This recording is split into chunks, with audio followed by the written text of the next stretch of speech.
Hello guys, আমি চলে এসেছি আবার আমার নিউ ব্লগ নিয়ে। এখানে দেখতে পাচ্ছেন একটা রাজমিস্ত্রির লোক কাজ করে, কিন্তু তিনার ড্রেস পোশাক দেখে তো কাজ করে মনে হচ্ছে না, কিন্তু বিল্ডিংটা দেখে মনে হচ্ছে যে এখানে রাজমিস্ত্রি কাজ চলছে। তো তিনি কিছু জিজ্ঞেস করবো তিনি কাজ কেমন করেন এবং তিনি সিগারেট খাচ্ছেন হাতে, তিনি লেবার না মিস্ত্রি। আচ্ছা, তো তাকে জিজ্ঞেস করা যাক। হ্যাঁ, তো আপনি এখানে কতদিন ধরে কাজ করছেন?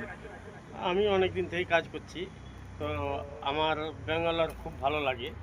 ব্যাঙ্গালোরে এমন একটা সুন্দর জায়গা আছে, ঠান্ডা মৌসমটা, মানে অত গরমও নয়, ওই জন্য কাজ করতে আমাকে খুব ভালো লাগে।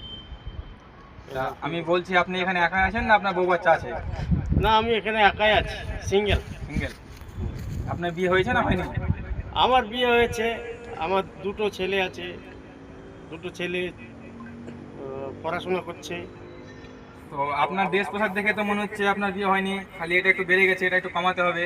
তো আপনি যখন কাজই করেন রাজমিস্ত্রি, তখন একটু একটু জিম করবেন। জিমের সময় কোথায় পাচ্ছি? কাজ করব না জিম করে বেড়াবো? তো আজকে আপনি কি গান মারাচ্ছেন এখানে দাঁড়িয়ে? হ্যাঁ, আজকে আমার এখানে ছুটি, তার জন্য গান মারিয়ে বেড়াচ্ছি। তা ছুটির দিনে আপনি ঈদ তুলতে পারেন, ব্লগ তুলতে পারেন, আপনার তো কাজ আছে, আপনি কি গান মারছেন এখানে দাঁড়িয়ে? এগুলো কি? এগুলো ওই আই কি এগুলো? যে যা দেখছো। আমার মনে হচ্ছে ইনি কাজ কম করেন, ইনি খান বেশি। দেখা যাক অবস্থা কি হয়। এই ঘড়ি তো অনেক বের হয়ে গেছে, আশা করি আরো বের হবে। এখন তো মনে হয় 8 মাসের ছেলে আছে, আশা করি পরবর্তীতে 10 মাসের ছেলে হতে পারে।